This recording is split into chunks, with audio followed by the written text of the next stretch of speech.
Unified 911, anong matutulong namin sa'yo? Anya ti maitulong miken ka po. Anong may tatabang ko sa imo? Unsay akong ikatabang nimo? Ngini makadabang na misal ka no?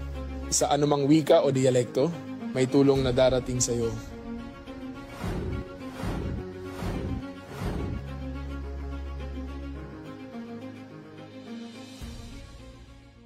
Lilingkod sa bawat Pilipino at magbibigay ng tamang impormasyon para sa tahimik at maayos na Pilipinas. Police News Network, alagad ng batas, tagapagtaguyod ng balitang pulis, sandigan ng mamamayan, patnubay ng katotohanan.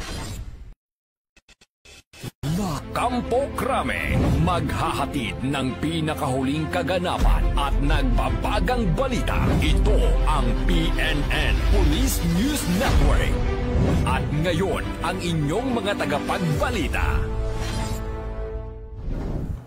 Magandang araw, bagong Pilipinas. Ako ang inyong alagad ng batas, tagataguyod ng balitang pulis. Ako si Patrolman Jan Flores, mag-aatid sa inyo ng tamang balita, kwento ng pulis at serbisyo para sa mamamayan. At ito ang PNP News Online. Ang pangunahing balita ng Police News Network, alagad ng batas, tagataguyod ng balitang pulis.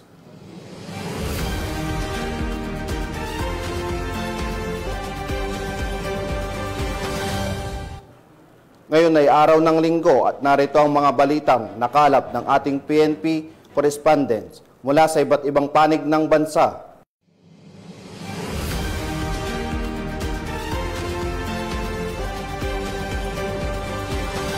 Sa ating unang balita, nagsagawa ang Amulong PNP ng relief operations para maghatid ng tulong sa mga residenteng biktima ng pagbaha sa naturang bayan. Patrolwoman R.R. Ledesma sa balita. Dati sa iniwang dagok ng Bagyong Uwan, madami ang nalubog sa baha na dulot ng malakas na ulan sa bayan ng Amulong, Cagayan. Kaya namin matyagang binaybay ng mga kapulisan ng Amulong Police Station sa pamumuno ni Police Major Jose L. Cabado Jr., Chief of Police, ang maladagat na baha upang matignan ang mga barangay na biktima ng baha sa kanilang bayan upang iparating ang mga relief pack sa ating mga kababayan.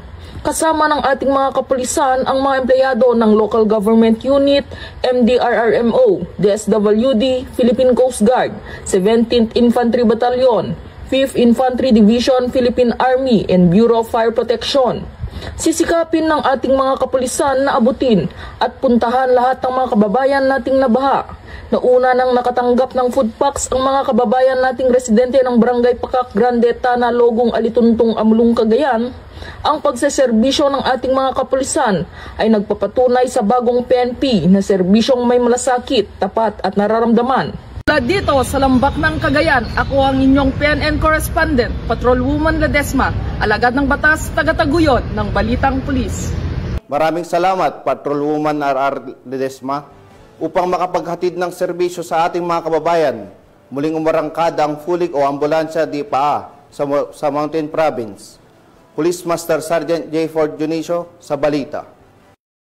Muling ipinamalas ng mga tauhan ng Mountain Province Police Provincial Office ang tunay na diwa ng fulig o tinatawag na ambulansya di paa sa kabila ng mapanganib na kondisyon ng mga kalsada dulot ng Super Typhoon Uwan sa mga bayan ng Barlig at Sadanga noong Nobyembre 11, 2025. Ang mga kabayanihang ito ay naging posible sa pamamagitan ng pagkikipagtulungan ng Bureau of Fire Protection, Municipal Disaster Risk Reduction and Management Office, Barangay Peacekeeping Action Team at mga volunteer mula sa komunidad. Sa Sadanga, agad na tumugon ang mga tauhan ng Sadanga Municipal Police Station at 2nd Mountain Province Provincial Mobile Force Company sa panawagang tulungan ang isang matandang may sakit na kanser na kailangang dalhin sa ospital para sa agarang gamutan. Mahigit 3 oras nilang binuhat ang isang pasyente mula Barangay Sakasakan patungong Bontoc Mountain Province upang makasakay ito ng sasakyan papunta sa Baguio City para sa nakatakdang chemotherapy. Samantala, Tinulungan naman ng mga pulis mula sa Barlig Municipal Police Station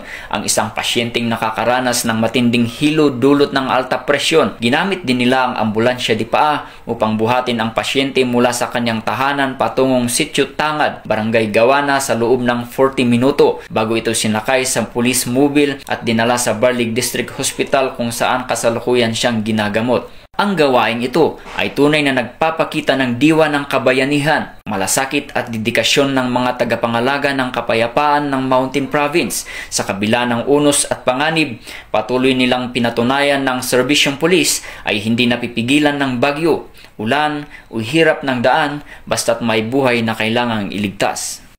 Mula dito sa Police Regional Office Cordillera, home of the most disciplined cops, ako ang inyong PNN correspondent, Police Master Sergeant Jefford Dionisio, alagad ng batas, tagataguyod ng Balitang Pulis. Maraming salamat, Police Master Sergeant Dionisio. Regional Most Wanted Person, arestado ng Dasmariñas PNP. Yan ang tinutukan ni Patrolwoman Priscel May Urbano. Naaresto ng pulisya ang isang babaeng kabilang sa listahan ng Regional Most Wanted Person sa isinagawang operasyon ng Dasmariñas Component City Police Station sa Calamba City, Laguna. Kinilala ng mga otoridad ang suspect bilang si alias Karen, residente ng Dasmariñas City, Cavite. Naaresto ang suspect sa bisa ng warrant of arrest para sa 2 counts of illegal recruitment. Samantala, sa isang pahayag, sinabi ni Police Colonel Ariel R. Red, Acting Provincial Director ng Cavite Police Provincial Office, na ang matagumpay na operasyon ay patunay ng walang humpay na dedikasyon ng kapulisan sa pagtugis sa mga wanted na individual. Mula dito sa PRO Calabarzon, ako ang inyong Police News Network Correspondent, Patrolwoman Priscel May Urbano, alagad ng batas, tagataguyod ng Balitang Pulis. Maraming salamat, Patrolwoman Urbano. Dating membro ng Libusyonaryong Hukbong Bayan, voluntaryong sumuko sa 1st Provincial Mobile Force Company, Bulacan. Ang detalye ng balita mula kay Patrolwoman Cristalyn Javier. Isang dating miyembro ng Revolusyonaryong Hukbong Bayan ang voluntaryong sumuko sa Bulacan 1st Provincial Mobile Force Company kasama ang kanyang hindi lisensyadong baril sa Camp General Alejo S. Santos, lungsod ng Malolos, Bulacan. Ang pagsuko ay pinangasiwaan ng naturang unit sa ilalim ng pamumuno ni Police Major Norheda G. Usman, Acting Force Commander, katuwang ang Malolos City Police Station, Bulacan PIU, 70IB at 301st MC Regional Mobile Force Battalion. Kinilala ang sumukong individual bilang si Cano Lee, 48 anyos, mekanik at residente ng Barangay Santa Ana, Bulacan, Bulacan. Ayon sa kanya, siya ay dating kasapi ng Revolusyonaryong Hukbong Bayan na kilalang kumikilos sa mga baybaying bahagi ng Bulacan, Pampanga, Zambales at Bataan. Kasabay nito ay ang voluntaryong pagsuko sa isang caliber 38 revolver na may 3 bala. Samantala, nagbigay naman ang mga otoridad ng pinansyal na tulong at iba pang suporta sa sumukong rebelde bilang bahagi ng programa ng pamahalaan para sa mga nagnanais magbalik loob sa lipunan. Tinitiyak naman ni Police Colonel Angel L. Garciliano, Provincial Director ng Bulacan Police Provincial Office, na patuloy nilang isusulong ang mga programa para hikayatin ang iba pang nalalabing rebelde na magbalik loob sa pamahalaan at mamuhay ng payapa kasama ang kanilang pamilya. Mula dito sa Bulacan Police Provincial Office, ako ang inyong PNN Correspondent, Patrolwoman Pearl Cristalyn Javier, alagad ng batas, tagataguyod ng Balitang Pulis. Maraming salamat, Patrolwoman Javier. 2nd Palawan Provincial Mobile Force Company, nanguna sa paggawa ng balsa sa Barangay Sandoval, Rojas, Palawan. Patrolwoman Dara Palogme, ibalita mo. Bilang tugon sa pangangailangan ng mga residente ng Barangay Sandoval matapos masira ang kanilang hanging bridge dahil sa pananalasa ng Bagyong Tino, nagsagawa ng bayanihan ang mga tauhan ng 2nd Palawan Provincial Mobile Force Company, katuwang ang mga opisyal at mamamayan na naturang barangay upang makagawa ng pansamantalang balsa na magsisilbing tulay sa pagtawid. Ang naturang hanging bridge ay itinuturing na pangunahing daanan ng mga residente, lalo na ang mga mag-aaral patungo sa sentrong bahagi ng barangay. Dahil sa pagkasira nito, naging malaking hamon para sa mga mamamayan ang pagtawid sa ilog. Kaya't agad na kumilos ang 2nd Palawan PMFC upang magbigay ng agarang solusyon. Sa pangunguna ni Police Major Roel A. Tataw, Acting Force Commander ng 2nd Palawan PMFC, nagsanib puwersa ang mga kasapi ng pulisya, mga opisyal ng barangay at mga residente sa paggawa ng ligtas na balsang maaaring gamitin pansamantala habang hindi pa naipapagawa ang tulay. Ayon sa pamunuan ng 2nd Palawan PMFC, ang naturang inisyatibo ay bahagi ng kanilang programang Kalingang 2nd Palawan PMFC, Walang Imposible, na layuning palakasin ang ugnayan ng pulisya at mamamayan sa pamamagitan ng aktibong pagtulong sa mga komunidad, lalo na sa mga naapektuhan ng kalamidad. Nagpahayag naman ng pasasalamat si Barangay Captain Leopoldo Gabuco sa tulong ng kapulisan. Aniya, malaking tulong ang balsa na ginawa ng mga pulis. Sa tulong nito, nakakatawid na ulit ang mga residente lalo na ang mga mag-aaral patungo sa paaralan. Patuloy namang isinsulong ng 2nd Palawan PMFC ang mga proyektong naglalayong magpalakas ng ugnayan ng kapulisan at komunidad at maghatid ng mga serbisyong pampubliko sa iba't ibang barangay sa lalawigan ng Palawan. Mula dito sa home of the Police Eco Warriors, Calapan City, Oriental, Mindoro, ako ang inyong PNN correspondent, Patrolwoman Dara Falog, alagad ng batas, tagataguyod ng balitang pulis. Maraming salamat, Patrolwoman Falogme. Suspect sa kasong estafa gamit ang mga peking casino chips, arestado sa Pasay PNP. Magbabalita dyan si Patrolwoman Ivy Corporal. Naaresto ng Pasay City Police Station ang isang 58 anyos na lalaki na sangkot sa 20 milyong estafa gamit ang peking casino chips na ginamit sa isang huwad na baccarat investment scheme. Batay sa investigasyon, inalok ng suspect ang biktima ng umano'y investment sa baccarat gamit ang casino chips na sinasabing nagkakahalaga ng $400,000 US. Dahil sa paniniwala ng biktima, ibinigay nito ang 20 milyon ngunit natuklasang palsipikado ang mga chips matapos ipasuri sa kasino.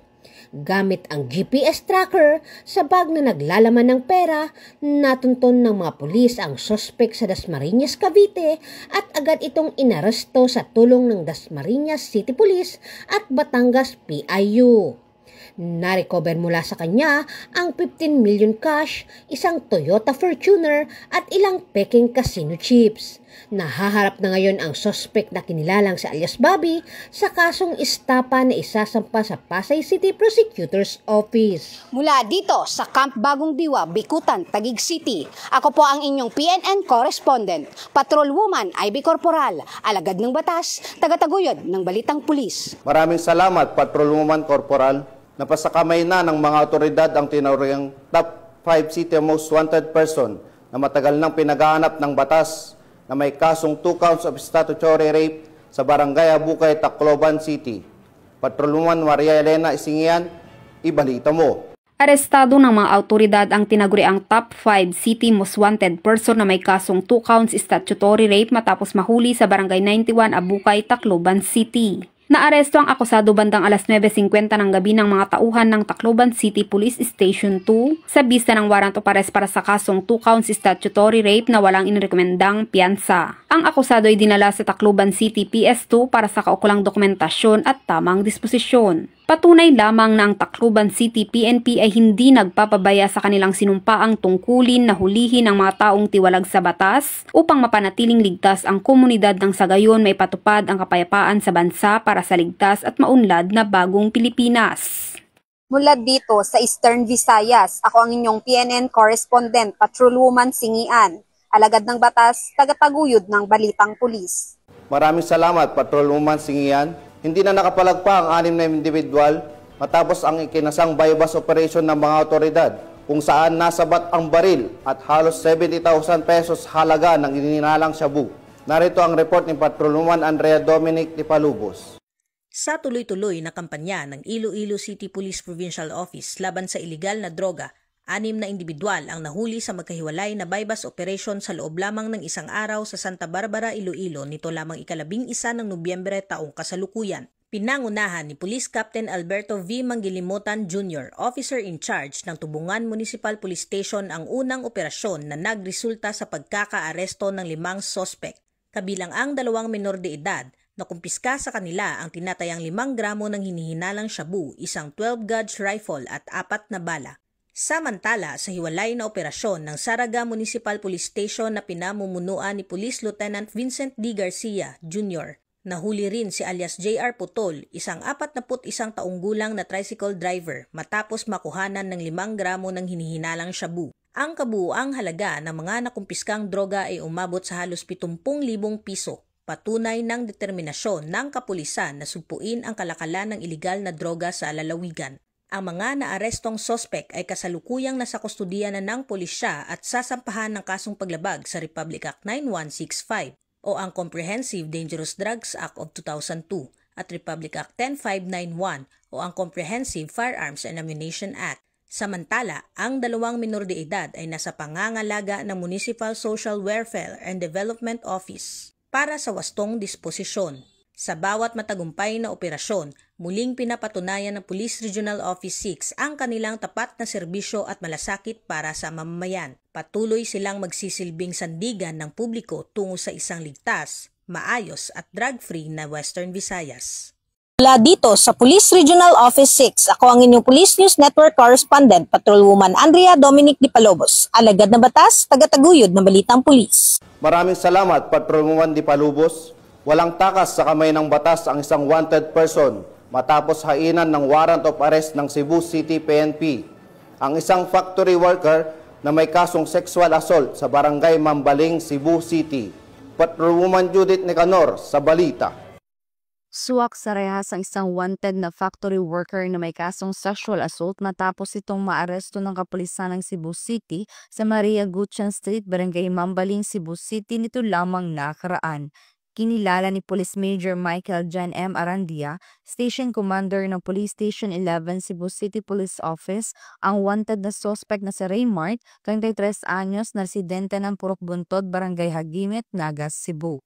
Ang suspect ay naaresto sa bisa ng warrant of arrest para sa kasong sexual assault na kaugnay sa Section 5B ng Republic Act No. 7610 o Special Protection of Children Against Abuse, Exploitation and Discrimination Act na may 240,000 na rekomendadong piyansa.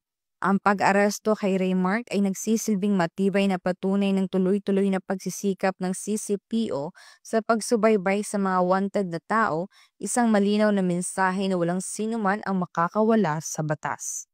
Mula dito sa Central Visayas, ako yung Police News Network Correspondent, Patrolwoman Judith Nicanor, alagad ng batas, tagataguyod ng Balitang Pulis. Maraming salamat, Patrolwoman Nicanor.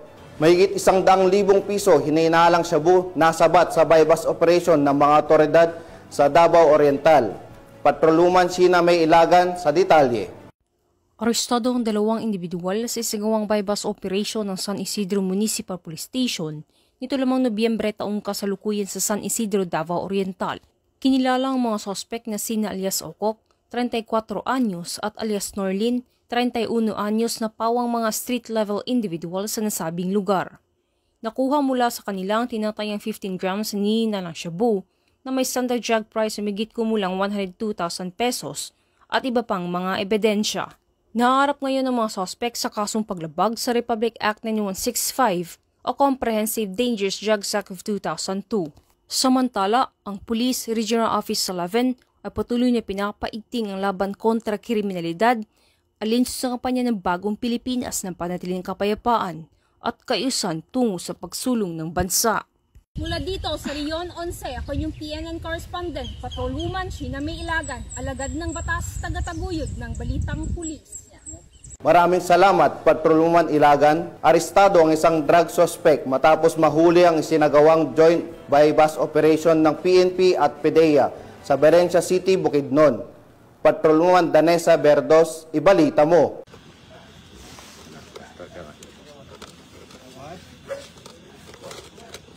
Arestado ang isang drug suspect sa sinakuang joint bypass operation ng City Drug Enforcement Unit, Bukidnon Provincial Intelligence Unit, RMFB-10, 103rd MC, PDEA 10, katuwang ang mga kapulisan ng Valencia City Police Station sa Barangay Bagong Taas, Valencia City, Bukidnon. Kinilala ni Police Lieutenant Colonel Brian M. Panganiban, officer in charge ng Valencia CPS, ang drug suspect na si alias Joel. lalaki 36 na taong gulang, may asawa at residente ng nasabing lugar.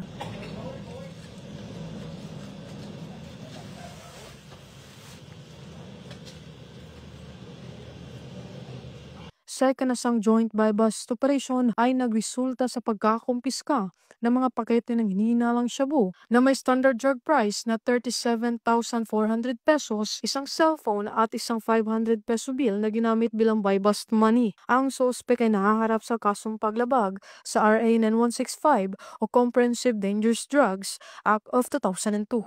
Mula dito sa Camp Capistrano, Gusa, Cagayan de Oro City, ako ang inyong Police News Network correspondent, Patrolwoman Danasa Berdos, alagad ng batas, tagataguyod ng Balitang Pulis. Maraming salamat, Patrolwoman Berdos. At sa ating huling balita, arestado ang PDEA agent at 6 extortionist matapos mahulian ng ilegal na baril sa ikinasang entrapment operation ng Regional Anti-Cybercrime Unit BAR sa Cotabato City. Patrolwoman Leonora Gawang sa balita.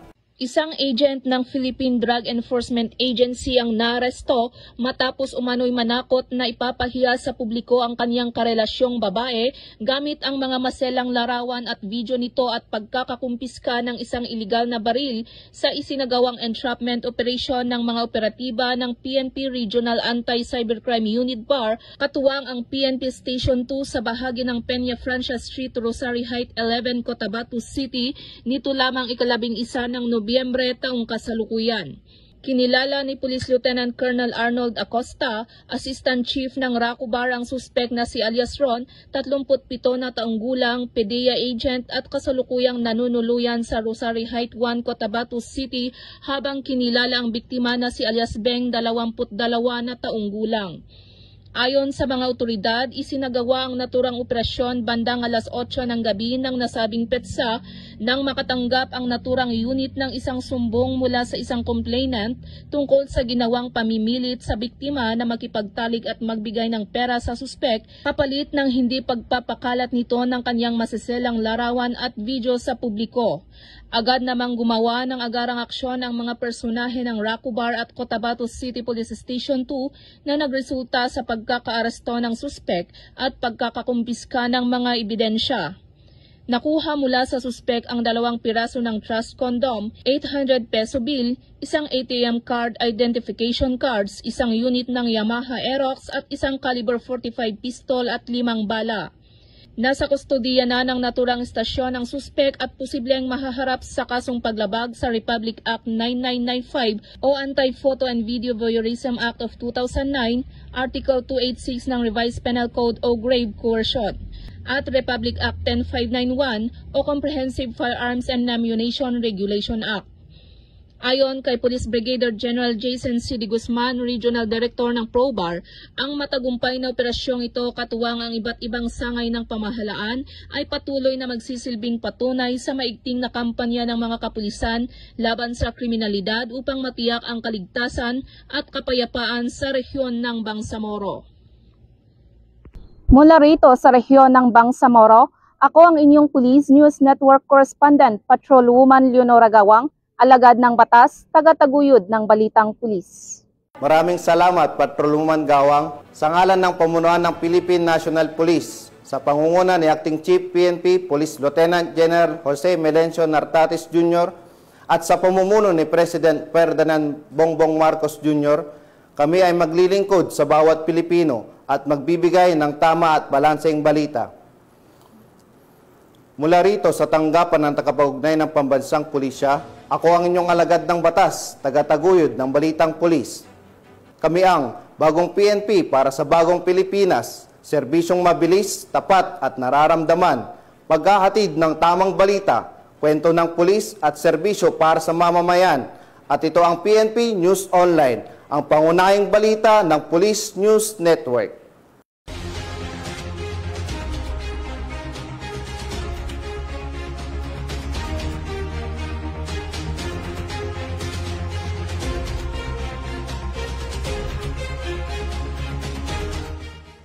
Police News Network, alagad ng batas, tagapagtaguyod ng Balitang Pulis.